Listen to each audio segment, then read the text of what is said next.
principals. So what we're going to do is we're going to run those off, and then we're going to make a Google document for them to be able to go in and read those and provide feedback to us.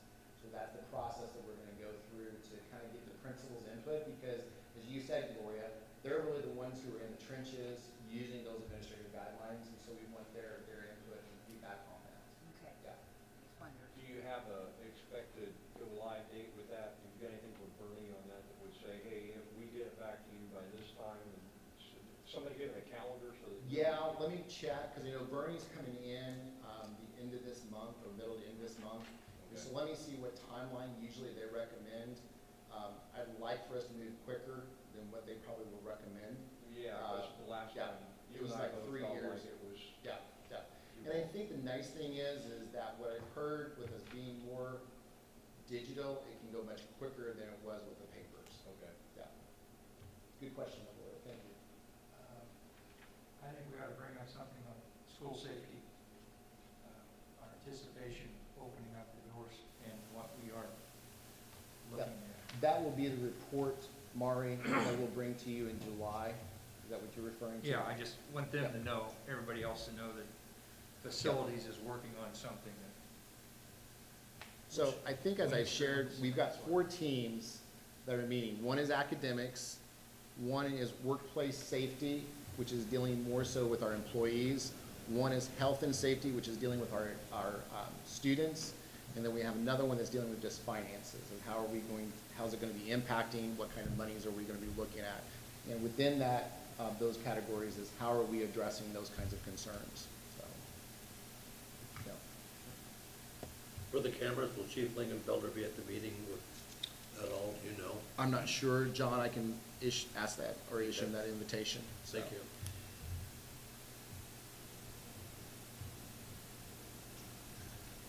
Further questions or concerns about the upcoming board agenda? In your assistant superintendent and superintendent reports, will you have more details for us on actually what's going on as far as planning? I can do that, Gloria. Deb and I discussed about whether we were going to do those reports this month or not, and we kind of decided not to do those reports to just kind of speed since we were still doing this. I'm more than happy to give you guys an update on that.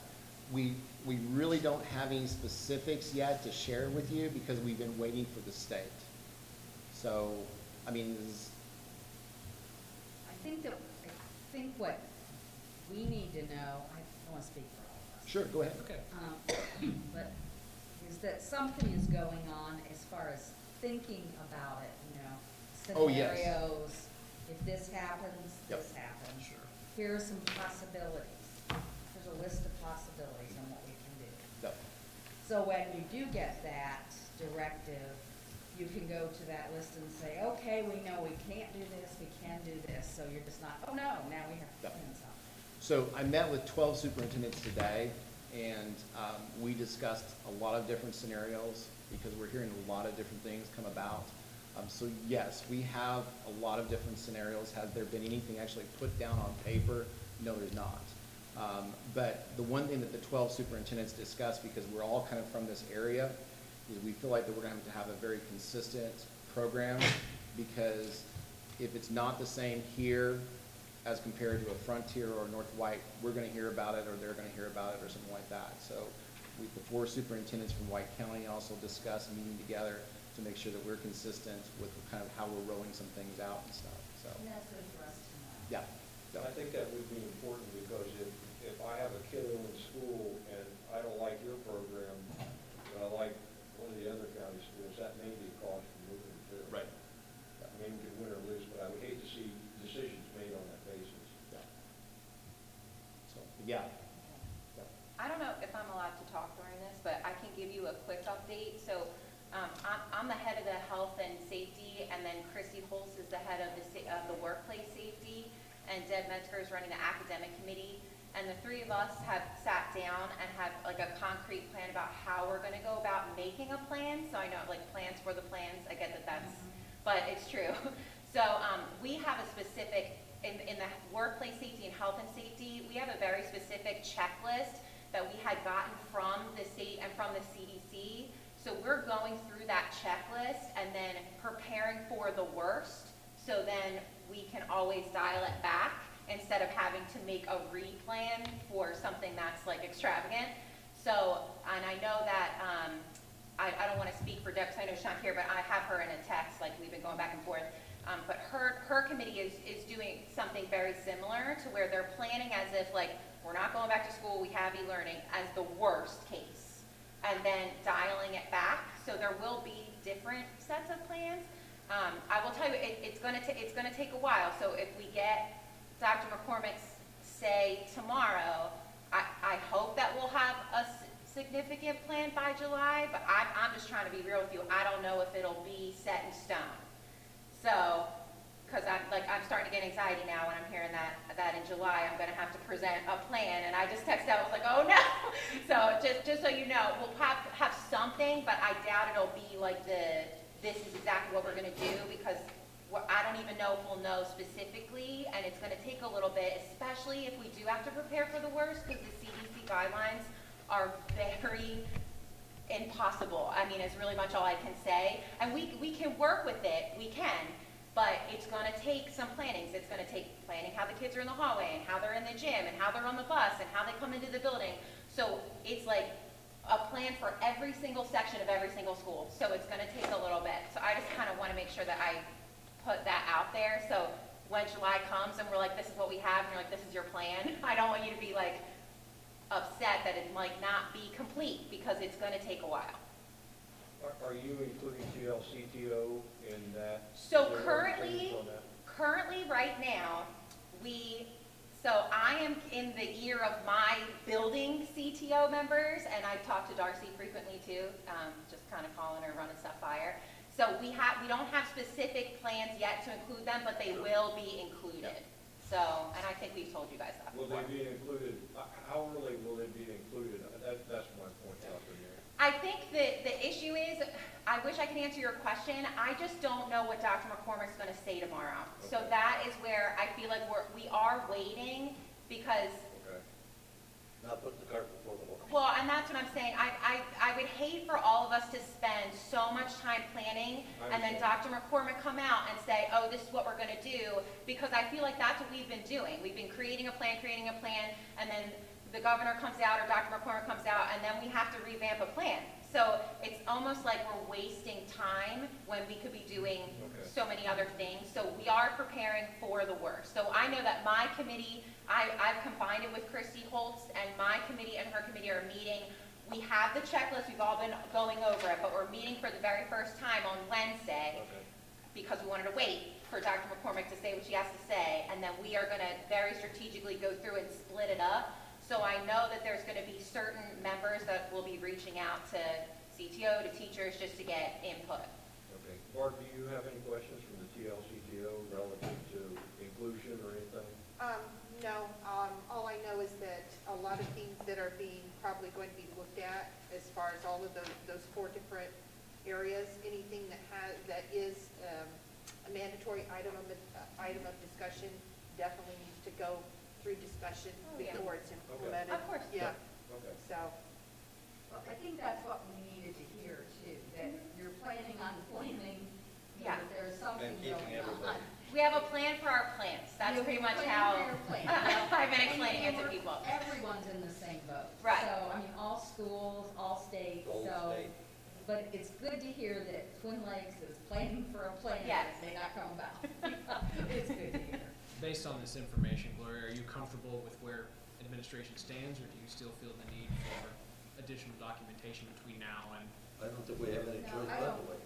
I don't think we have any, I think Danielle or Answer that Dr. Nick question. answered the question, Sure. and that we really appreciate that. Absolutely. And Yeah. unfortunately, the governor's designated July 4th as the stage 5 of the plan, Right. and I would wager that we'll have some modifications to what we are or are not allowed to do for schools by then. We certainly appreciate the discussion, and for Mr. Galvin and Dr. Nick and CTO, sounds like you've spent more time than we have worrying about it, and I really Yes. appreciate that. The only thing we worry about is being in the dark. My kids really want to go back to school, Yeah, well, yeah. which is hilarious, but, And I appreciate your email, Gloria, but But really, quite honestly, that was where we were. It was just kind of like we've discussed a lot of things, but because of us waiting for the state, And we we're- really didn't have a lot to, yeah, this is what we're gonna do, so. And what we hear from our parents too is the e-learning is good for a while. And yes, Yep. Twin Lakes was further along than many school systems, but at some point that motivation is not there with those children. Yep. And I don't know if there's an answer to that or not, but Yep. that, this might not be the first time we have to do this.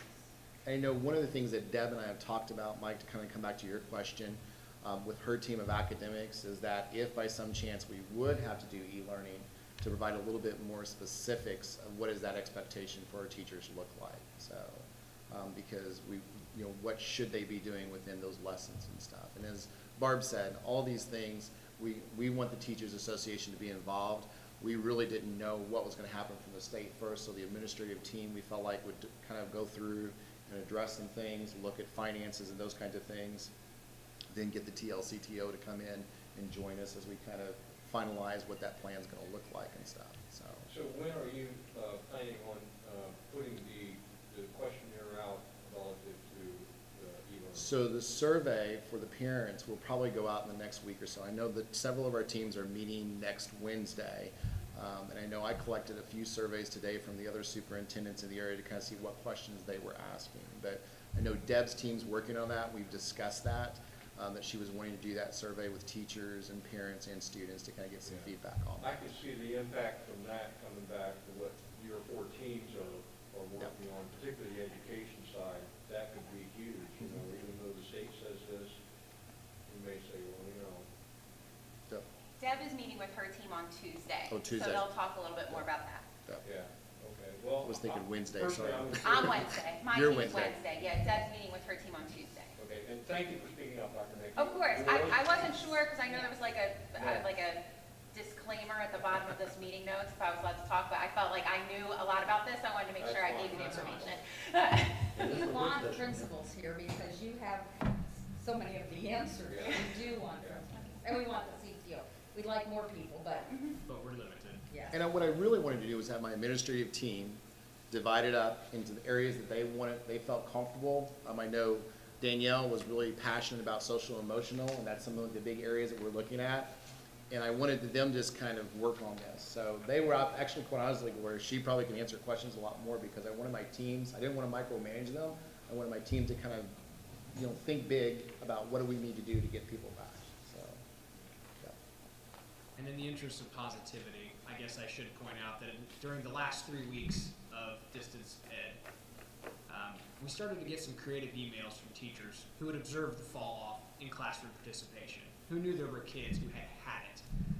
And these weren't emails that said, hey, snap the whip on your kids. They were emails that said, can we help? Are you tired of nagging your kid? Let's have a FaceTime or a Zoom or what have you. I'll talk to your kid about doing homework. And other creative opportunities to make sure that they finish strong. I appreciate that. That's not in the teacher contract. They went above and beyond. There've been a lot of unfortunate circumstances, and there'll be some more. But I really appreciate our people going that extra mile or 2 or 3 to finish the school year out as hard and as aggressively as they could. So thank you very much for that. Any further questions or commentary on the upcoming school board agenda? Hearing none? So just really quickly, want to clarify or Yes, sir. confirm some questions about the meet. So we'll get that taken care of. Invitation for Chief Lingenfelter and administrative guidelines on timeline. Okay. And what is the latest time anything can be added to the agenda for, like, consent agenda? The consent agenda, usually we can add some stuff sometimes the day of. I usually try to send an email out to you guys just to let you know if something's added in. Yeah. Doesn't have to be posted on the, posted? No, okay. Remember, we certainly have the opportunity, if you're uncomfortable or haven't had due consideration, to break that item out of the consent agenda and consider it separately with discussion. Right. We'll always honor that request. Further discussion on the agenda? Moving on. Hearing none, we will discuss the 2021 and 21-22 calendars. Mr. Gowan?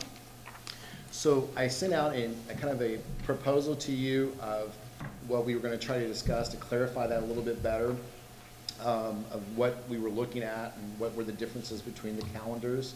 The first calendar in the packet was the calendar that was approved last April 9th of 2019. So kind of coming back to the question that Gloria and Scott had asked about, well, don't we usually approve these calendars about 2 years in advance? We did last year. After we went through this year's first of the year, the Teachers Association, the administration, and I think even some school board members really, in our working session that we had, I believe back in February or March, really felt like those e-learning days were not needed. And so we brought back for your consideration the second calendar, which mainly eliminated those 2 e-learning days. It brought the high school parent-teacher conferences in with the rest of the school corporation. We had a dismissal at 1 o'clock on those 2 days. And then parent-teacher conferences would go from 2 to 7, except the high school will only have 1 day. The second day they would do some professional development work because their turnout usually is much better if they do it just in 1 day. So that was really the only changes that we had on that second calendar that was presented at the last meeting for next school year. Was just those e-learning days and the parent-teacher conferences. Any questions on that? Okay. Then going forward to 2021, 2022, the third calendar that you have in your packet, once again, eliminates those e-learning days, keeps that parent-teacher conferences dismissing at 1 o'clock.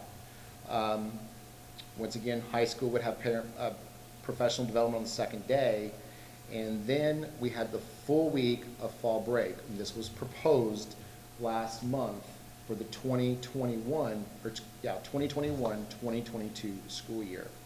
I know there was some question asked about the semesters. First semester was 86 days. Second semester would be 94 days. And as we shared last month, some of the reasoning behind that is because we do a lot of testing in second semester. And so usually there's about a week long of testing, either with iLearn, or we also have ECA tests at the high school level as well. And so that's some of the reasoning why second semester is more days than first semester, is because of the testing window. The board last month asked for us to look at a 2-day fall break instead for the 21-22 calendar. So that is the fourth calendar in your packet. And I met with the Teachers Association as well as our administrators to look at that. Some of the things that they shared was that if we would go to a 2-day fall break, they would really like that all in 1 week. They felt like having it in like a Friday and a Monday just really kind of gave you 4-day weeks, and they felt like that wasn't a good continuity with that. The other thing too that I think it would give everybody kind of a break on Monday and Tuesday, because usually Friday night there's a football game of some sorts. So this is just a 2-day fall break. On this one here, your semesters are 89 days, first semester, 91 the second semester. Once again, all those e-learning days are removed, parent-teacher conferences dismiss at 1 o'clock, those kinds of things. We discussed some concerns from the Teachers Association with the difference between a fall break, full week, and a 2-day fall break. We got into the conversation of every other 9 weeks, such as Christmas, spring break. We usually have a full week of break following those 9 weeks.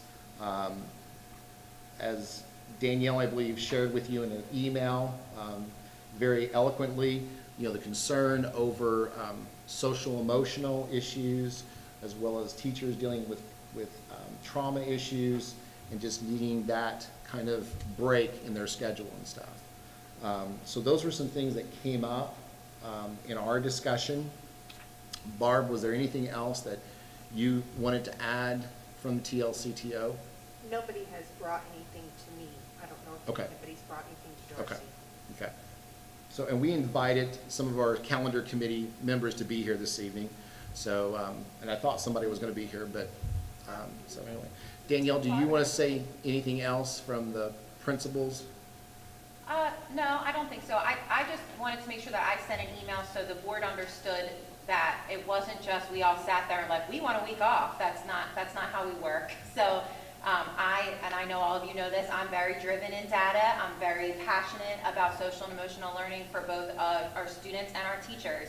And I truly believe that I sent some resources to you guys. The Greater Good Science Center has a lot of research out there. Teachers are experiencing secondary trauma, whether we want to or not. Administrators actually experience it worse because we take on teachers' trauma and we take on students' trauma. So when you deal with such trauma experiences, whether we want to think so or not, the students in this community have a lot of trauma that they deal with. So not only do they need breaks, but teachers need breaks, and administrators just don't have that luxury, and that's fine. I'm okay with that. But breaks are needed, and I realize, the 2 days gets you into a 4-day weekend. There's a lot of research out there that says that's not enough time to rest and recharge. So if you want your best teachers and you want your best students, you need to give them significant breaks to get themselves together. And I actually have number data that I can send to you about what the difference in my attendance of my specific teachers at Roosevelt looks like from when we had only a 2-day fall break to when we had a week fall break. And my requests for substitutes significantly went down because our teachers have the time to rest and recharge because they're going to take it.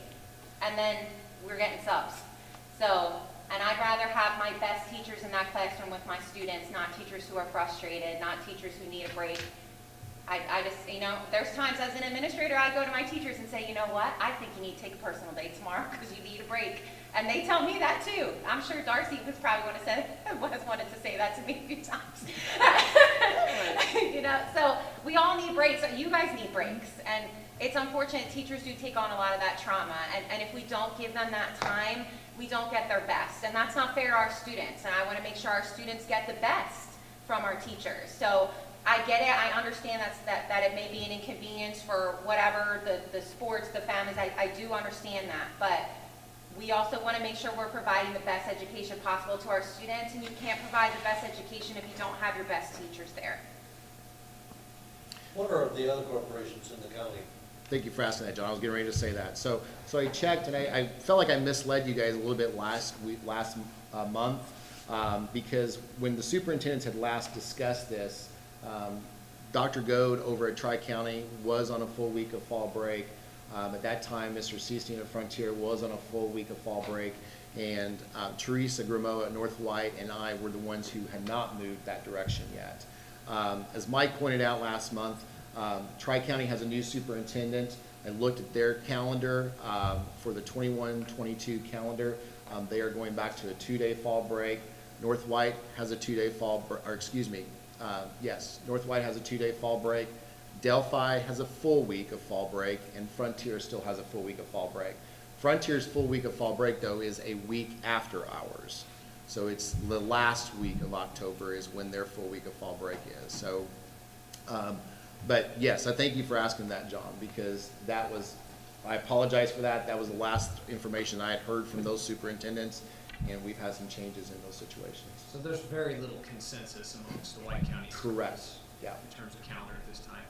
Dr. Nick, to back up to your question, or your comment, pardon me, about substitute requests, is that for the week immediately following fall break? Is that for the semester at large? Can you quantify where? So it's a little bit of both. I will tell you that in the 2 days, when we would have the 2 days on either side, it was usually the week before that we were getting it.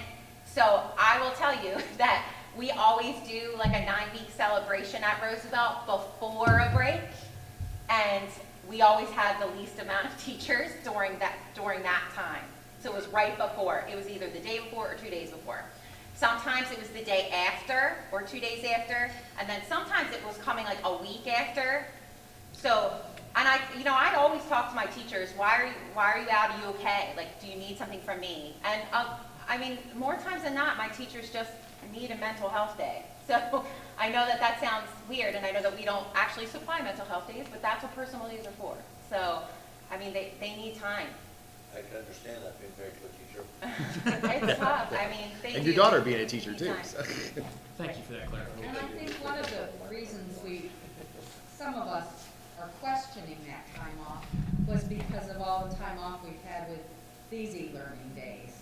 And so the better time, we can plan this calendar, we can vote on this calendar, but again, Danielle, it's going to be, if we have all those e-learning days, then we're gonna have to go back to the drawing board. And I will tell you this too, just, I get what you're saying about instructional purposes, but I always look at things from an SEL purpose, so I'm just gonna throw this out there, that we have more mental health issues now that we had all of those e-learning days than we've ever had before, and that's with teachers and students. Yes. I don't know how many times that I have been on the phone with teachers for hours, talking them off the ledge, saying, we're making it, it's gonna be fine, I'll help you, let me do this, we got it. It's gonna be great.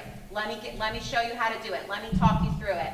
And I'll tell you, I needed those days too, because doing this, even though we weren't at school, I wish we were. I'd rather be chasing 8th graders around than sitting and trying to deal with it without being able to see them. It was very, very difficult. And I had a lot of students too who had a lot of mental health issues during this time because they didn't know what was going on. So it's like the not knowing part. So at least at Roosevelt, we try to make up for that. We do mindfulness, we do SEL. I was doing mindfulness every day, sending out videos for my teachers, for my students. But there's only so much that we can do with them that I guess it's hard to explain. Like, we can give them the strategies, and we hope that they use them. But when you look at research, time is the #1 thing that helps with mental illness, and helps with your mental wellness. It's time, and we never have it. So it's just I just want to make sure that you have the data and the research, because I live and breathe that. So I want to make sure that you have it, so you can make the best decision for our students. And one of the big concerns that we've heard in webinars and trainings that we've all been attending over the past few weeks, as we talk about what's next year going to look like, is social emotional health. That has been one of the key things that every webinar I've watched has really said, you need to have a plan for when those kids return, those teachers return. Don't plan to go straight into academics. Deal with the social emotional wellness, because a lot of our kids have experienced a lot of trauma being in the situation and things like that. Mike, back to my original question, what do other corporations do? What happens if we go to a 2-day fall break, North White goes to a week? We have a lot of kids coming into our corporation too here, so what happened? I don't know, you can answer it or Missy can answer it, but what happens to those kids? Which schedule do they usually follow? Their home school? They follow their home schedule. Yeah. So, yeah, so I mean, there could be 2 weeks we don't see them. Right. If our fall breaks were different, for example, they wouldn't see us because they're on fall break, and then, if we're on fall break, they're not gonna have anything going on for them. So, yeah, so getting our schedules lined up is huge. And didn't you already say Frontier's already in that situation? Yeah, They're Frontier's a behind, week so after hours. Yeah. If we have any kids from Frontier coming, you're gonna lose them for 2 weeks. So we're off with Frontier no matter what we do. And we can be off with them too. Sure. Okay. At this point, if it pleases the board, I would appreciate discussing the 2021 calendar and then 21-22 calendar as separate items. So let's take the 2021 calendar as our first topic of discussion. I feel I need to raise the point that although I was not in favor of the whole week of fall break for that year, I failed to consider how close we are to the subsequent school year. And although I have appreciated the data and appreciated the intelligent and learned discussion we've had about it, long term I would still appreciate a return to a 2-day fall break. However, it's too darn close to next year to change now. And I was in error not to consider that previously. So I would support the second calendar in your packet for 2021.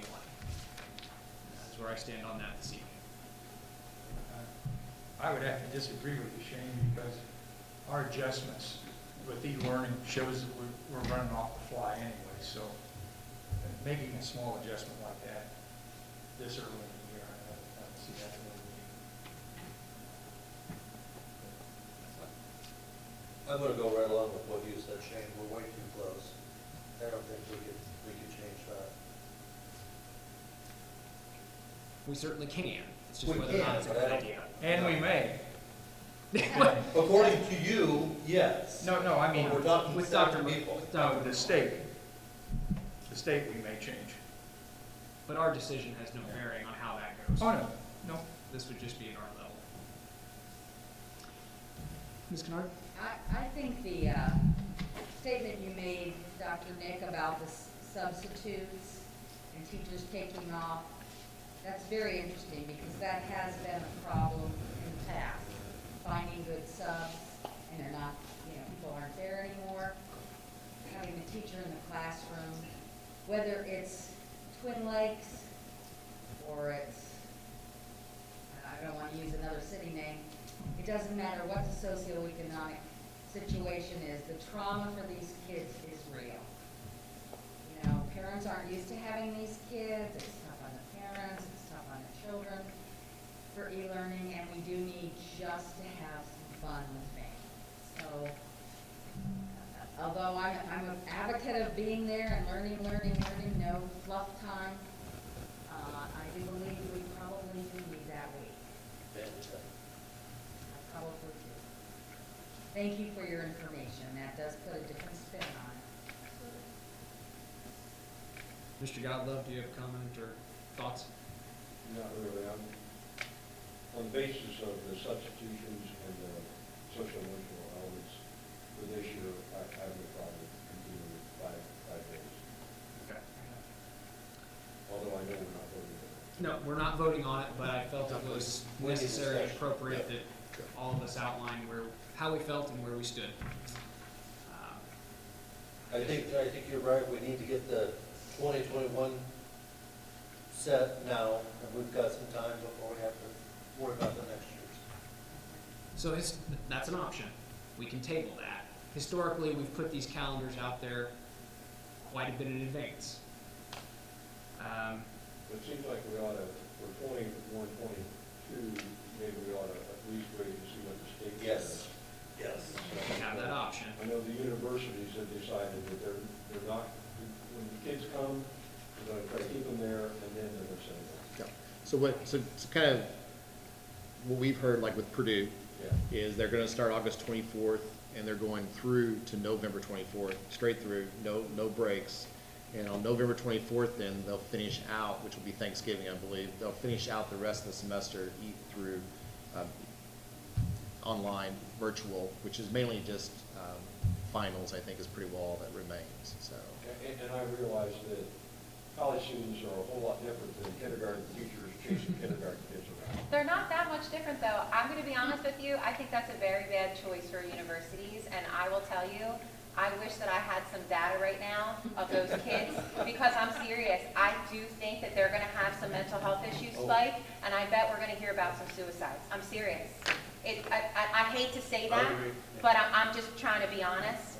I really, truly believe that, and I hope that it doesn't happen, but that's a lot for college students. It really is. They need breaks too, probably more than we do, with some of the stuff they have to do. I think it's going to be too much. That's just me, though. So in regards to pushing the 21-22 calendar out, we're 14 months away from the start of that school year. Historically, we've set these calendars farther in advance than what we're currently discussing. I would ask you, Mr. Galvin, and also pose the question to CTO. Obviously, we're playing fast and loose with the coming school year's calendar. Pretty close. What would be a reasonable goal to set the 21-22 school year calendar permanently? Is that something we need to have done by Christmas? Would you rather wait till next April, which is when we adopted the 2021 calendar? I think we need to do it by Christmas. I'd say Christmas, because a lot of times what people will do is when they go for a vacation, they'll book their next year at that time. So I think that's probably some of the reason why we've gone so far out, is to allow people to book those condos, you know, or whatever they might be for spring breaks or things like that. So, and I think what I would say, Shane, to kind of answer your question, is what you have in your packet is what the TLCTO and the administrators are recommending to the board. So, The two possibilities. the two possibilities, correct. And that was my understanding, and while I appreciate the thought that perhaps it requires further reflection, anyone is welcome to have a motion to table. At this point, I think it's best to take the 2 school year calendars separately, not as a lump item. And I think we need to take it as it is recommended. I mean, the TCF, you know, the teachers, they put a lot of effort into this. Sure. And that's why on the agenda it is listed as 2 separate items, so that you can take each one separately. So I guess unless I understand the need for further reflection, but I would prefer to move forward with This year. a vote, well, with this year's, yes, sir, but also with a vote on 21-22. If I'm not mistaken, that's historically been our timeframe. We have CTO's recommendations that have been developed in conjunction with administration and so forth. So I guess I'm not clear on the need to defer on the 21-22 school year at this time. I'd like to wait and see what the state has to say. And we'll know by Tuesday, right? Should. Okay. So as I understand it, we have a split of opinion on whether or not it's time to vote on the 21-22 school year. Everyone is in agreement that we have to make a decision Yes. in 2021. Yes, yeah. So that's good. Mr. Galvin, is my understanding that that central office and superintendent plan to bring the 21-22 school year calendar as an item following board meeting? So, unless we have totally different direction from the state on Tuesday. Right. Of where they're saying you need to go, or the school's not gonna start until Labor Day or something like that, Sure. so.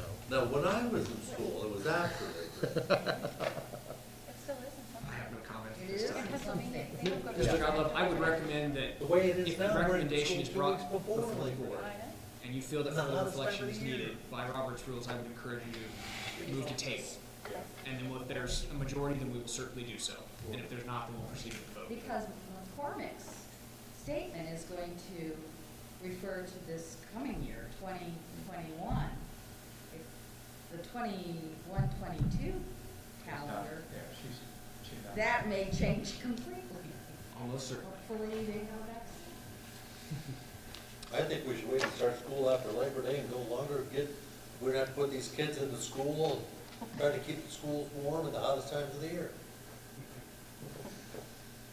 But that's my opinion. The one scenario that that the colleges are looking at is the philosophy that there could be a second surge of the COVID late fall, early winter. And so that's one scenario that is out there of starting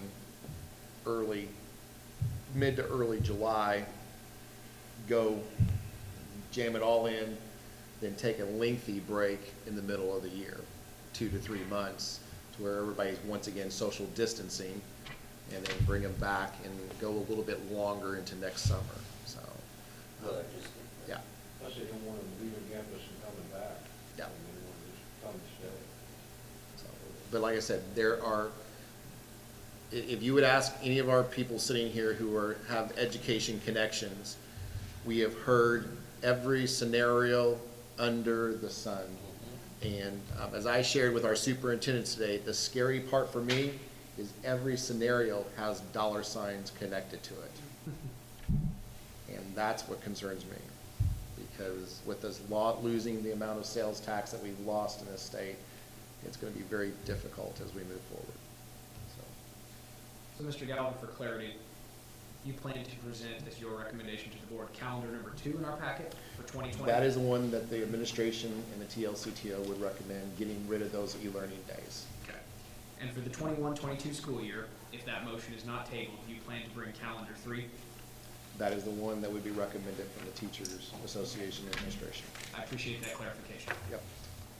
further discussion, commentary, or information from any of the folks in attendance?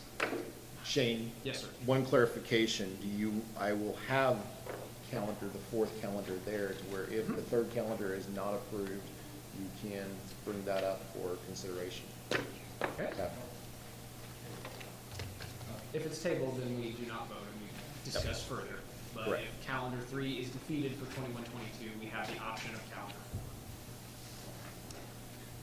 Any further questions on the calendar issue? For what it's worth, the board has not taken this lightly, and we certainly do appreciate the input that we have received from a rather large number of sources. Thank you. Moving on, we have Mr. John Sayers to discuss the financial status of the corporation with us. Mr. Sayers, you have the floor. Thank you.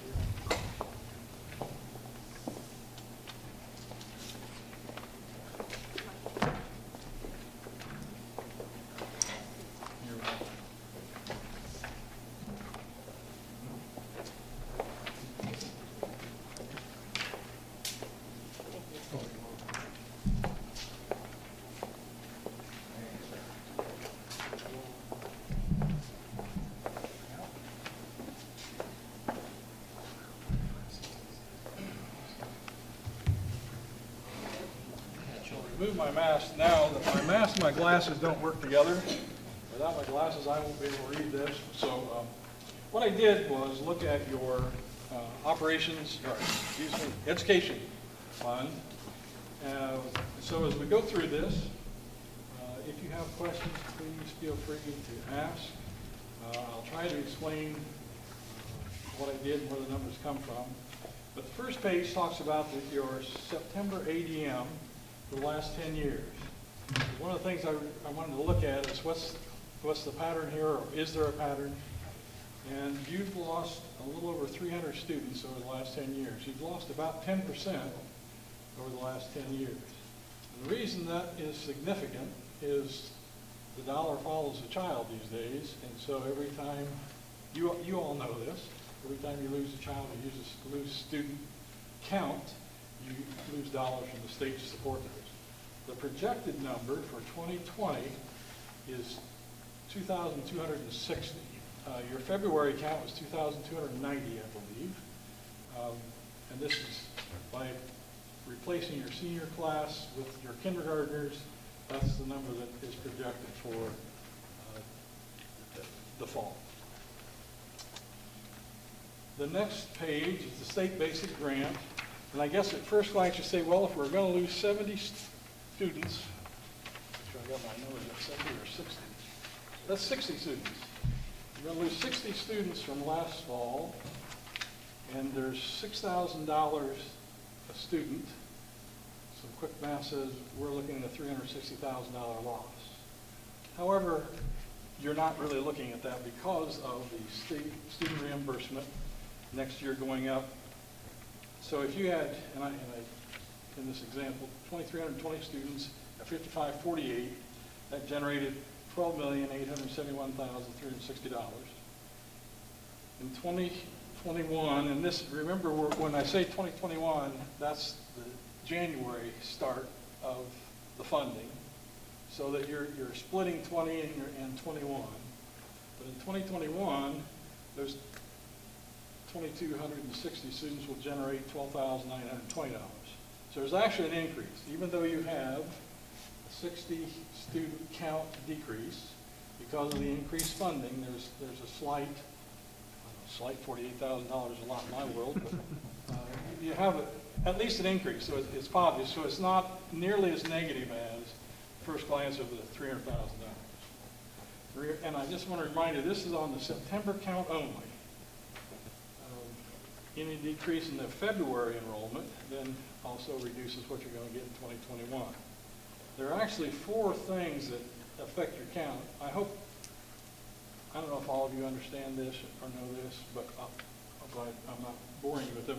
But you have your CTE count, which is an October count, which are vocational students.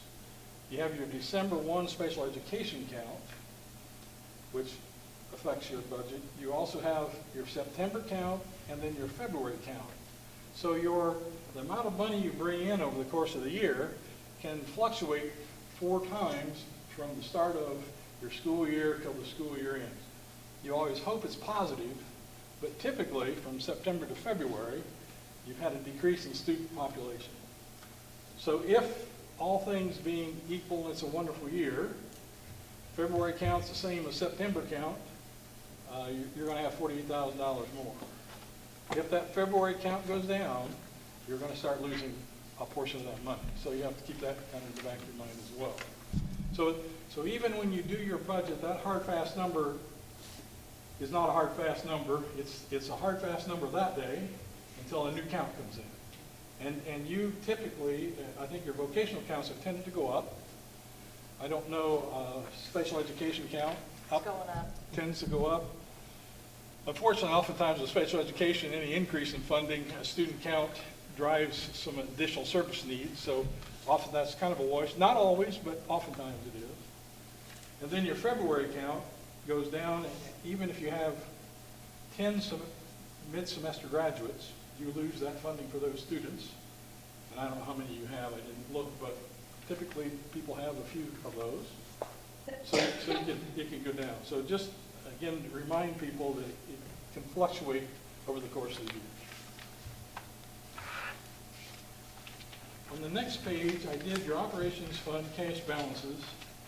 What I looked at was a monthly basis, what your cash balance is and what it would be projected with the next 2 sheets. But you started the year, and I should put on this sheet, it's on the next one, but you started the year, and I wrote operations as education, I don't know why. I'm still thinking general fund. But your education fund was $1,173,433. January, February, March, April, and May are your actual numbers. I'll commend Kim for yesterday giving me the May results. She had closed out the books for May on June 3rd, and I can tell you that's almost unheard of. I was amazed when she said, yes, I can have it for you Wednesday. And I said, you're phenomenal, because I'm used to getting about the 10th or the 12th of May. So anyway, or of June. So those are actual numbers through May. Then through June through July, or through December, are all speculation. So on the first one, if no transfers are made throughout the course of the year, and you have not transferred any money from education to operations, your cash balance would go from $1,173,000 to $2,176,000, which is an increase, obviously. Excuse me, which I'm sorry. page are you on the operations fund cash balance page or on the next page? I'm on the education fund, where it says operations. If you would write education, I don't know why I wrote operations. I'm still on that one. Because I haven't found that first number that you talked I about. have no- Well, on the next page, Okay. I'll show it. I got to you. January of 1,748,074,805. That's the end of January. Yeah, Yes, that's correct. okay, January 1, you were $1,173,433. okay. But it's not on that page. Right, it's not on that page. Okay. So these are all the end of the month balances. Okay, I just want to make sure I'm on the same page. Then the transfers, if you transferred each month $160,000 per month, which is 15% of your state basic grant of, and I used the $12,800,000. If you transferred 15% of that, that'd be $160,000 a month. You can see then what happens to your cash balance as the year goes along. And again, this would be January through May would be your actual expenses that are current, less 5 payments, $800,000 would reduce that. By the end of the year, end of December, you would be at $256,243. You cannot function with that. You actually hit the point about September where you would be in trouble if you made those transfers because you wouldn't have enough money in October to pay your bills. So we'll flip to the next page. This is where the numbers came from on the previous page. So If you look at the top, if you go to the right-hand side, the second column there shows January 1 cash, 1,173,433. That's where the number came from. They didn't put it on the page. So this just goes through on a month-by-month basis that says with transfers, here's where you'd be. One of the things I'll point out that, and if you get to October, October is a 3-pay month. And that's why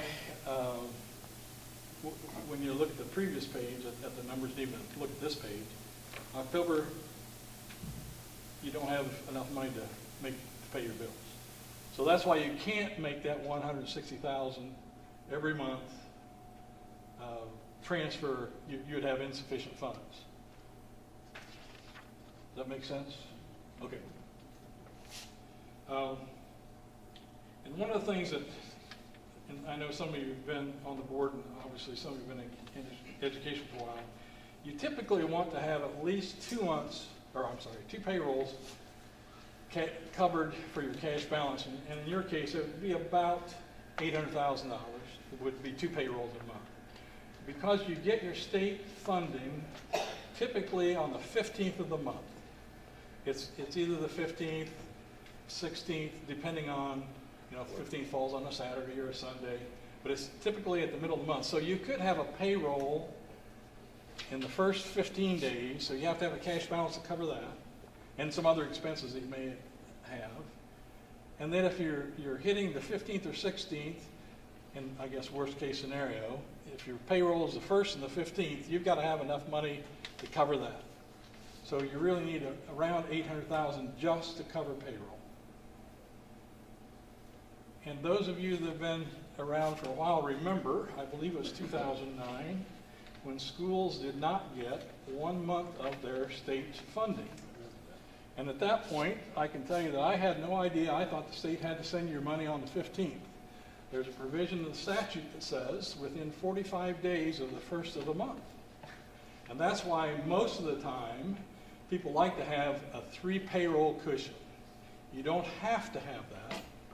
And I don't foresee that happening in 2020. I'm not sure what's going to happen in 2021. I know it happened once before, and that money was never paid back. So the closer to that 1,200,000 you can come, the better off you are from a standpoint. Your treasurer sleeps better at night, but at least you can cover it when you get to the point of, we've got 3 payrolls, we haven't got any money. I don't really want to be the person that says, well, I'm sorry you don't get your 3rd pay this month.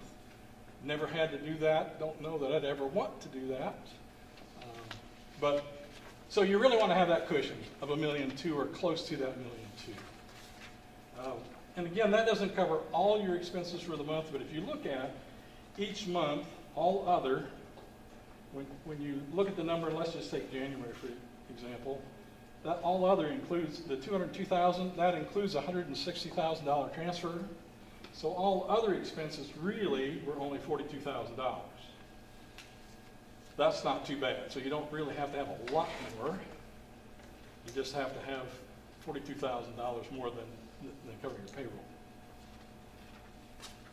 And down at the bottom, I just put the appropriations. One of the things that kind of like for just monthly look and say, okay, where are we with our appropriations? At the end of each month, if you divide by 12, you're around 8.5%. And if you look at this where you're transferring $160,000 each month with the other expenses, you're going to run out of appropriations by the end of the year.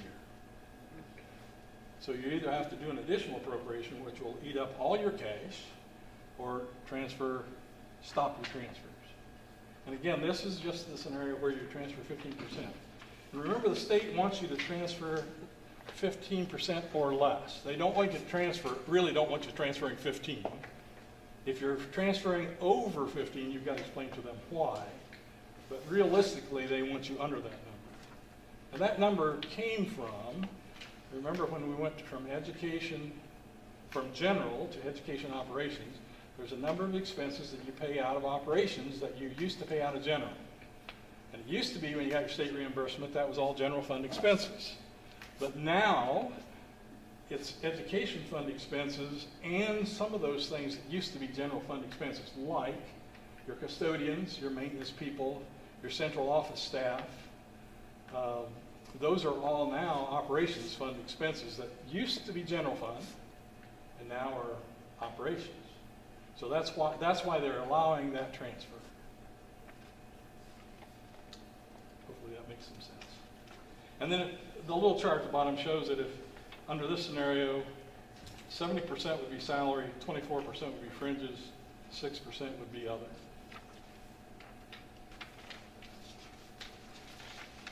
Let's go back a page, since I skipped a page in this, unintentionally. This is now with your transfers. Let me back, okay. I've skipped 2 pages on it. So we've gone through with transfers, so you're going to come up short. Now let's go to the scenario where you do not make a transfer. Next page. And this is what you're currently doing. You have not made any transfers through May. You were talking about, I believe yours was, correct me Mike if I'm wrong, $129,600 was the proposal, which is a little bit less than the $160 that I used for the full 15%. So you were going a little more conservative, which is fine, which would be less than, would keep you under the 15%, which would keep you in good standing with the state, which is always a good idea. So if you look at this, again, we look at the first page, you had a little over $2 million cash balance at the end of the year. No transfers. What that will do, and we'll talk about that in a minute, what that will do then is start putting a strain on your operations fund. Because those expenses then that used to be paid from general, that are not paid from education, now are being paid from operations. And if you don't transfer any of that money from the education over there to cover that, then your operations fund is going to start suffering as a result of that and eating those dollars up.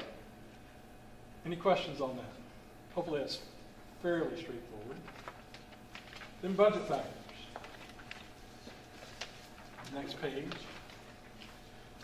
During the COVID-19 shutdown, you had some small savings in personnel costs because you didn't have any substitute teachers. It's not huge, but I think it was around $20,000 with substitute teacher costs. Student attendance for school year 2021 is not yet established. So I really can't say, here's what money you're going to get till you know your September 15th count. John, let me Yes, sir. also share just a few things that we're hearing about concerns for ADM next year. There are some parents who've said that they may not send their kids back. So that could possibly impact that September ADM. There have been some parents who said, I may not send my kids back till January, which would impact your ADM. There are also possibilities or scenarios out there where if a parent chooses not to send their kid back, we may provide e-learning to them, but you only get, is it 80%? Yeah. 80% funding from the state. You don't get the full percent. 85. Of that, 85. So there are some things that are very concerning about that ADM count and what that's going to look like. I've also heard from parents that if they go to e-learning, they may go to homeschooling because then they would have control over the Right. education. Yeah. That's a different scenario. Yeah. So there has been a request put into the state of can we use the ADM count from this past spring and not have a new ADM count in the fall. This time we've heard that that's not been something that the state is looking at, our legislators are looking at, but that could be something that ends up happening. And that kind of goes to the next line. The percentage of current students opting not to attend 2021 because of COVID-19 concerns has not been determined. And I don't have a good guesstimate. I've heard 85% thrown around, that 85% of the students will return, but that's not hard and fast, and I'm sure that's going to vary by corporation. But I guess if I were a parent in this day and age, I'd really question if I really wanted to send my student back. And I might wait and see how things played out. And if they wait till after September 15th, they really hurt you. Now, the good news is, if they wait till after September 15th and bring back in October, November, you have them on your February count, so that could go up a little bit. But it seems kind of ironic that the universities are saying, we're bringing them in, keeping them, and sending them home in the winter. We have people saying, well, I'm going to wait and see, maybe I'll bring my child in the winter, which is just contrary to what probably should happen, but this is such a crazy thing, we really don't know what to do. We can't outguess it. So that's going to be a real consideration, I think. Even if 5% of your parents, or even, let's just say 20 students don't show up, that has an impact on you, a big impact. And I think you're going to see some of those. I just don't know how many. I don't have a good sense for that. Another factor in your upcoming budget is use of federal money from COVID-19 could have a positive impact on your cash balances in operation and education. It just depends on how you utilize that money, but there could be a little positive impact for you. And there's a great deal of talk right now that there's possible state money that's going to be available, hopefully in July for COVID-19. Again, not hard and fast, but it sounds actually pretty positive. And again, this is just a reiteration. The state basic grant per pupil went up $161 for 2021. I would almost guess that 2022 will not go up from 2021. I'll be very surprised. And even if it doesn't change, there is that possibility of not being able to, at some point, the state's going to have trouble making those payments, I think. Another considered budget factor I put in, Woodlawn was a $66,000 expense for the corporation in 19, and really no sign that that will decrease in 2020. And that's an operations expense, that's not an education expense. That affects your operations budget. So that includes electricity? Yes, your utilities, any supplies that you have there, Okay. yes. And there's also no indication of what's going to break that's a major expense in there. Right. Summer school has lost money the past 2 years. Not a great deal of money, but that is also an education fund expense. In 18, I believe you lost around 13,000. I hate to say you lost. It was summer school cost 13,000 more than you were reimbursed from the state. And the same thing happened in 19. It was a greater expense. In 19, it was 26,000. So the fact that, Mr. Galvin, by 21st century, that we would have lost more had we not had 20? Was there any 21st century money No. that offset that? What happens is that the state has a certain pot of money for summer school, and depending upon how many school corporations go after that money, the amount that you get can go down. So we put in an estimate in the spring, and we have our actual costs, but then they say, this is how much of a piece of the pot that you get. So those students who went to 21st century classes in the summer, that was paid through the grant, not? Yeah, but like that's we talked usually about. in addition to the summer Right, school right, price. so Yeah. that's Right. not. Right, that would not be included in this. State revenue declined in April 70 million, and in May 964 million. And that eats into a $2 billion deficit or a surplus very quickly. But 700 million of that May amount is thought to be delayed income tax. I'm amazed, I'm really not, hopefully, challenging anybody, but I'm amazed at the number of people say, yes, I filed my taxes, I just haven't paid them. I'm not giving them any of that money until they absolutely need it in July or whatever.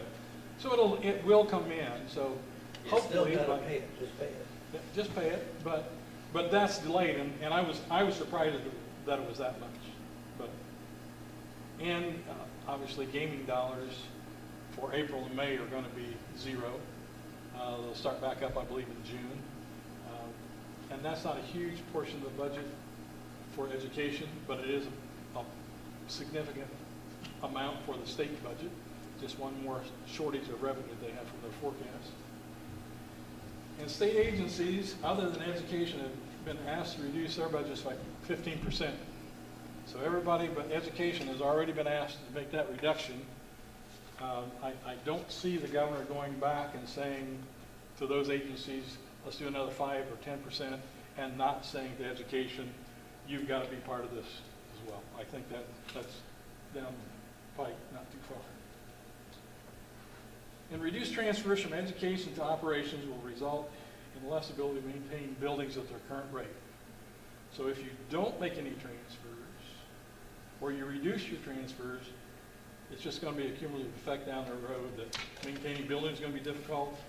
And in addition, some corporations have, and this was a fear when they put everything in one bucket, have begun to try to get a little more life out of school buses.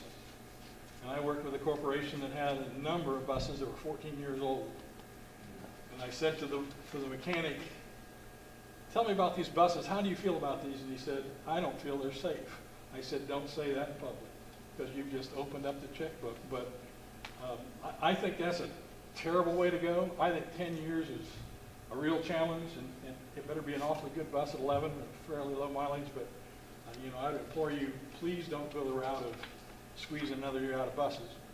But because we put transportation, bus replacement, and capital projects all in the operations fund, that's one way of saving some of those dollars. So, not a good way to do it. And your buildings will begin to suffer if you don't. Won't happen this year, won't happen next year.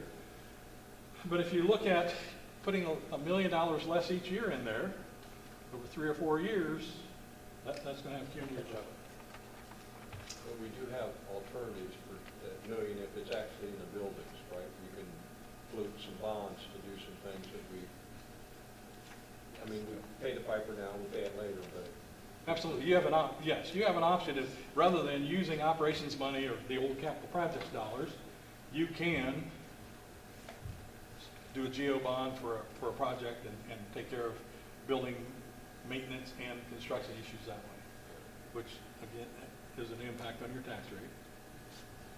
So my recommendations are transfer $160,000 from education to operations monthly from August through December. And it doesn't have to it doesn't have to be done monthly. You could do $320,000 in September and $320 later on, but typically if you make that done monthly, it's a truer picture, which is about 7.5%, so that you're going to, if you have 6 months, $960,000, you're going to have $960,000 less for operations than you may have anticipated when you did your 20 budget. But you will have a sufficient amount of money to keep your cash balance in education almost exactly where it was. It'll put it very close to $1.2 million, which you were at $1,173,000. So it keeps your education cash operating balance very level by the end of the year. This one I threw in, I don't know if it will be terribly unpopular or not, but investigate options to increase East Lawn utilization. What I mean by that is you have a building, I believe it has about a 325 student capacity. You have 195 students. And I didn't think about it. Originally, my wife said, what a wonderful opportunity if they're doing social distancing. That's the perfect building to do it. So that doesn't drive any more money, but you're fortunate to have a building that if they're saying you've got to have smaller class sizes and spread kids out, there may be the perfect building, at least in your corporation. But a number of other corporations, I worked with one that developed a magnet school to try to bring students in from the other buildings or other corporations.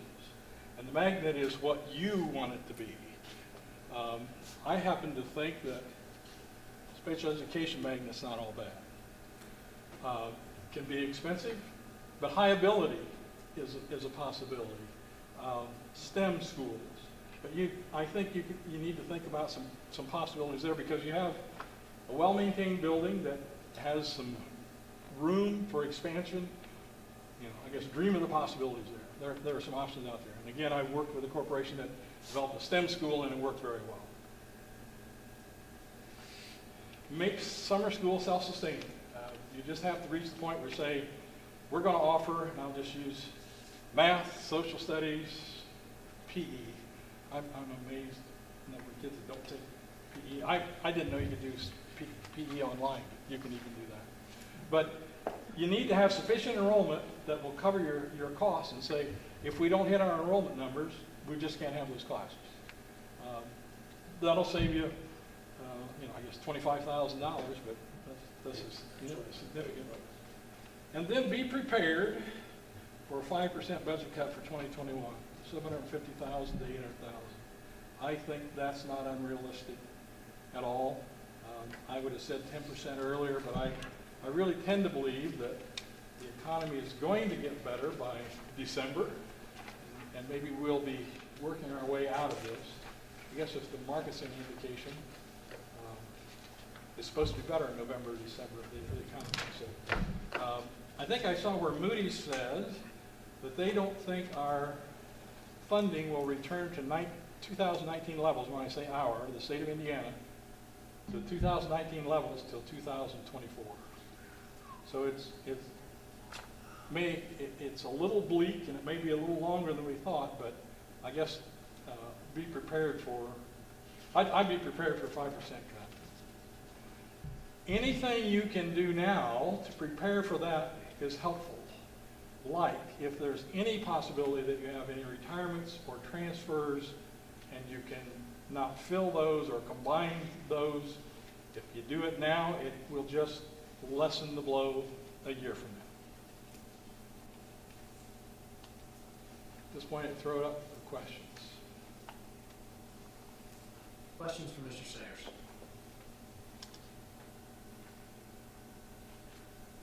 Commentary on any of the items that have been presented? And you're pleased with what Kim is doing? Yes. I'm absolutely amazed how fast she got me information. I will tell you that I did have a little trouble getting information early on because you had some information missing. But we were able to, between Margie and Kim, reconstruct things. But things that I probably could have gotten in an hour may have taken 3 or 4 hours. But like I said, Kim is on top of things. And in fact, I was talking to her yesterday, and I said, I haven't seen the operations worksheet. She said, I haven't got them, but I can have it for you today. I said, Kim, you've got work to do that you don't need to be messing with me right now. You get your work done, and I'll see you another time or ask it another time. But again, to have that on the 3rd is almost unheard of. I'm amazed. So, yeah, she's doing a good job. I'm really pleased. Do you know whether she's still working with her consultants? I think so, yes. I think, yes. We just, it was coming back 2 weeks ago. Kim just made contact with her yesterday, and they're scheduling for her to start coming in and working with her. Yeah. She's physically present at the state now. And I will also say that the ladies in your office were very accommodating. You know, if I asked for something, didn't make any difference who it was, they got it. And I've not worked many other places where people were that accommodating for people that, when they're coming in from the outside.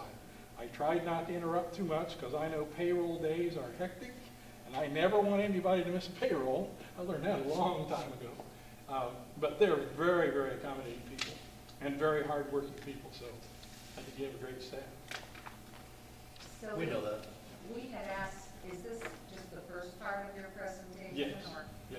so we still are looking at the, what do we need in the central office? How can we be more Right. efficient? That'll be next. And that's next, okay. Do you have any, I'm not trying to rush you, John, or anything, but any kind of timeline on something like that? I would say that probably in a month I can have that in the next Oh, month, really? yes. Okay. My schedule got modified a little bit in March. I got COVID-19 on the 10th of March. Actually, it was the 11th, because I worked here the 9th. I went to the doctor on the 10th, and on the 11th I went to another doctor. And about April the 4th, I began to feel human again. So I didn't plan that when I saw you the last time. the world has changed greatly since I saw you the first time. But, yeah, now that I've got the corn planted and I've got over COVID, I've got some time, so I'd say a month would be adequate, yeah. I have a question. On your budget factors, you mentioned Woodlawn, an expense of $66,000, but on your recommendations, you did not bring that up at all. I just wondered if I just wanted to point that out to you, that you're spending $66,000 a year, and that's a service you're providing to the community, and you have to decide if that's a service that's not your, you don't have a recommendation. I do not have a recommendation on that, no. That's a Good local answer. decision, I believe. Yeah. Diplomatic.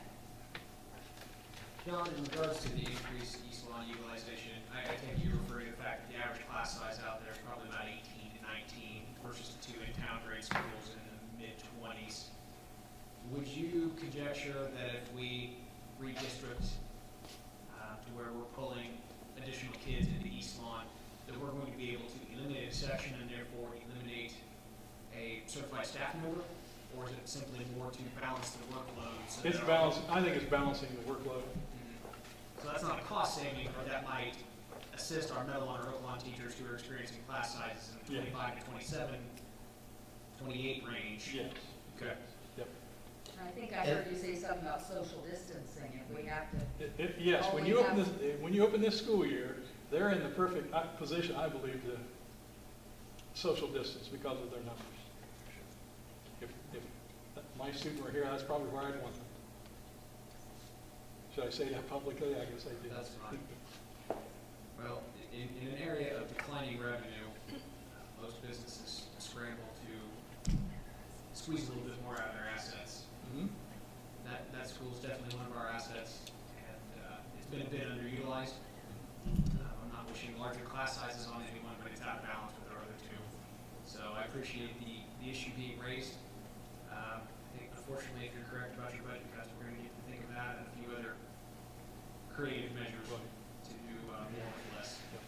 Other questions from Mr. Sayers? One thing, and this is just an opinion, but we've talked about making a K-1 school, 2-3 school, or, a different configuration. Uh-huh. Would that help, or what's your experience with that? I'm not sure that that would help you. You're still going to have the same number of buildings. You may, and I'd have to look at it a little more closely, but you may end up with more transportation costs if you do that than what you have right now. So That helps. your utilities shouldn't change, or maintenance shouldn't change, but transportation costs could change. That's my experience that came to kindergarten center. One thing that you've given us, I think, with the 15% transfer and the no transfer, you've given us kind of both ends of the spectrum now. And it would depend on how effective we were in either using geo bonds or curtailing or not, stretching out some of the things, hopefully not the buses and the operation side, whatever. But is there any consideration at this point? You and I had talked before about that software that we actually own that will give us some forecast, forecast Forecast 5, I five, think it is, and cast. yeah. And have you given any thought to that? I'm still a big proponent. I mean, if we solve this in the short term, let's say we're successful in not transferring a bunch of money to operations. Eventually, we're going to have to look at this scenario. I mean, if we put it off 2 years or something and forestall a referendum out, put it out farther, I'd still like to be able to see that. Is that possible in a scenario that you're working under with Yeah, staffing and so forth? Is that a tool that you've worked with before? I've not worked with it, but I can. All I need is access to it. I'm sure Mr. Galvin can get me access to it. Yeah, I'd really like to see us develop that tool. I took a really high-level look at it, and I think it meets if you had somebody that was playing with the numbers that really understood what it would take to do some projections at a more detailed level. I think what you're really looking at, fairly simplistically, is you're going to do a referendum for education, or you're going to do a referendum for operations, or a geo bond for operation, for building.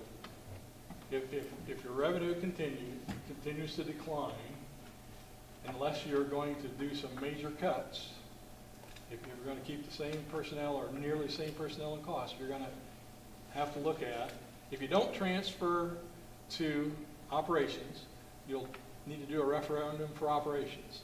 If you do transfer to operations and you transfer too much and it continues to go down, you're going to have to do a referendum for education. I mean, you're going to have to raise some revenue somehow. And it's either through the referendum method, again, education or operations, or do a geo bond if you've got an air conditioner that goes bad, or you've got some plumbing issues or electrical issues in the building, roofing issues that need, the whole roof needs to be replaced or something like that, that you would cover under operations, you float a geo bond. And again, any one of those is going to impact your tax rate. It may be worth reiterating too, when we talked about our bond levels 6 months to a year ago, we had the opportunity to do one geo bond versus two versus a larger bond offering that required more background. Projects, disasters, bad AC unit, poor plumbing, etc., don't conveniently present themselves in the $1.25 million, $2.5 million range. We can do that. We can cheat from our building maintenance fund and hope that when things break down, we can borrow at that level. But you're borrowing in small amounts, and borrowing in small amounts is inefficient and it's expensive. And I guess to the public of the area, that may be why we're headed toward a referendum versus hoping that we can maintain our buildings with bond issues on an as-needed basis. It's not an effective use of taxpayer money, paying documentation fees, loan bond, the overhead expenses that goes along with any type of debt instrument. That's exactly right. If you do it, let's say a 1 million geo bond 3 times, you're going to pay your legal counsel, you're going to pay your financial advisor, you're going to pay somebody to rate it 3 times. And they're going to get just about the same amount of money as if you did a $3 million one time. You're exactly right. The only thing that does is you say after a year, if we don't feel we can do it again, we don't have to. But you're exactly right. You're better off lumping it together, coming up with a group and paying it one time. Because last time, I don't know when you last did a bond, but the rates, the percentage is terrific until you throw in those other 2 costs. And it's like that 2% borrow just became 6%. And that's a little bit infuriating at times. Yes, but you're exactly right. The small ones just are not efficient. We've tried to work around that. I think Maury, from our facilities, it was $10 million was the last bond issue. Was it right at $9 million actually made it into our buildings? Yeah, 8.9, something like that. 11% overhead, and that's on a $10 million draw. So it's just going to get worse with the smaller stuff. So I'm just throwing that out there as you consider these options going forward. Not our best choice, in my opinion. Right. So as John shared, what we've done this year, because we had about a 70-kid drop, which amounts to about $500,000 for us as a corporation, is the principals and I met, and we looked at the operations and said, what in each of the buildings can we cut on appropriations? And so for this year, that's what we did. That's why we've not been making that transfer, is because we said, hey, we're going to push some things off to next year, or if this is kind of a want, not really a need. And the principals really were the ones who brought those recommendations to me. But so that's how we've kind of not made those transfers this year. But as John said, you can't continue to do that because you're going to sacrifice your buildings and your buses ongoing. We felt like that this was an unusual year. We feel like that, to drop 70 kids was very unusual for us. We've had kind of more of a slower downhill slide. So we hope that we would bounce back up. Now with COVID-19, we actually ended up making about a $1.1 million cut from appropriations. So we were very pleased, and especially, and that was really right before COVID-19 hit. But once it hit, I was very pleased that we had gotten to that point, because I feel like that this is going to help us as well as our rainy day, which is about 1.3 or 1.4, buffer this storm. Then in addition to that, what we're also doing, as John suggested too, is as we go through this year, when we're having retirements or transfers, we're looking at each of those positions saying, can we eat this position? And so far, I think we're looking at about 3 to 4 positions that we're going to cut for this coming school year. as we go through that. The other thing on his summer school recommendation, what is happening, Gloria, you probably remember this, and I appreciate the TLCTO this year working with us, is that we have always given our people their hourly rate. Didn't matter where they were on the salary schedule, whether they're a beginning teacher or a top paid teacher. And so that has really cost us. And so what we did was we looked back historically at what we have received from summer school and said, okay, this is what we feel like that we can pay for an hourly rate, and just made it a flat fee to where kind of our summer school grant begins paying for our summer school program. So that's something else that we did for this year. Now this year is going to be totally different because I think we're only going to have maybe about 4 classes with everything that's been going on. But that is something that we've tried to do to make that more self-sustaining, because as I said, for many, many years, it was an hourly rate for the teacher. So if you had a top tier teacher making $65,000, they made their hourly rate. And that went through CTO too? Yes, we had to have that discussion with TLCTO. We couldn't do that arbitrarily. Yeah, so, yeah.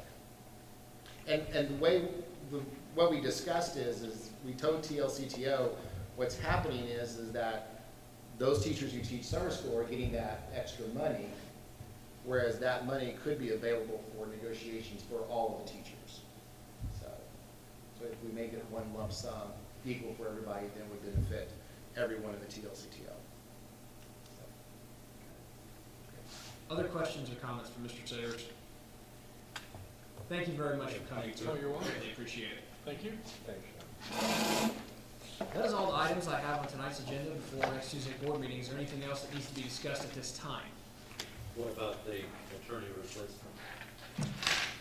So you have some information on the sheet here. We also have the option to discuss whether or not we want to pursue a retainer fee with an out-of-town council.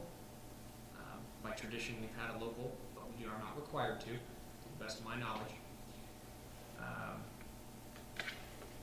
But I have been investigating what we've done in the past when Bob Guy was done and Mr. Mann came on. You have that information in front of you as well as a tentative timeline, but those are the procedures I was able to develop speaking with Mr. Galvin. Actually spoke with Dr. Fletcher and a few other former board folks as well. We have certainly the option to modify how we choose to proceed at any point in time. Any other items or further discussion on that topic for that matter? Since Mr. Sayers is here, and he's a former superintendent, for board attorneys, do you think, now what's your opinion, thinking about board attorneys? I said to Mr. Galvin earlier before the meeting, you know, we have our ISBA attorneys, we have our principals attorneys, we have the superintendents. For the, I don't want to say easy things, but they can give you so much information. Do we need to retain someone who just knows so much about school law that we need to go to Indianapolis or Lafayette or? I would guess that the odds are not real good that you have a local attorney that is an education attorney expert. You may have, but I don't know that. I don't know. But it's fairly rare. I really sometimes question why you have to have an attorney at every meeting. But you do need to have an attorney on retainer to represent you at times. But you can get a tremendous amount of work out of ISBA attorneys. Lisa Tansel and Julie Slavens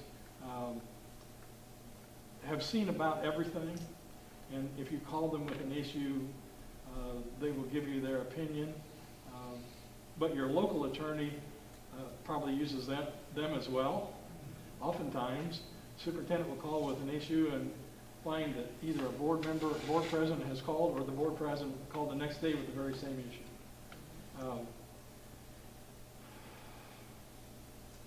I guess I worked with a local attorney probably 20 years that was not an education oriented attorney when she came on board, but was the time 20 years later. She worked very hard at it and was very good at it, but she was not well versed in education when she came on. Her expertise was real estate transfers and taxes, farmland deals. But she's very bright and worked very hard at it. It's great to have a local person, and if you have a local person that's really well versed in education, they're worth their money. If you go to Indianapolis, boy, the fee in Indianapolis, the hourly rate is just phenomenal down there. That's why I say oftentimes local's probably the better way to go if there's somebody willing to do it. And we do have such good organizations that we can work with. Yep. You get a tremendous amount out of it. Thank you. Appreciate that discussion. It's by no means, No, this is the beginning of that conversation, not the end. right. So, But please, since we have him here, it's Absolutely. nice to. absolutely. Please review what I provided you with this evening, and this would be a great opportunity to email around whatever opinions you may have on the matter. Obviously, it's very recent. And of course, our condolences too, as well. Absolutely. Other issues for the work session? I think it would be appropriate to thank Mr. Herman Vick and IT again for bringing us into 3 to 7 homes minimum this evening. We hope a few more. How many, Herman? This looks like 9 right now. Okay, 9. 9 We had homes, a lot. probably. To those 9 folks, thanks a bunch. I make a motion to adjourn. Motion's been made to adjourn. Is there a second? Properly moved and seconded that we adjourn the meeting. All those in favor, please say aye. Aye. Opposed, the same. We are adjourned. Thank you all.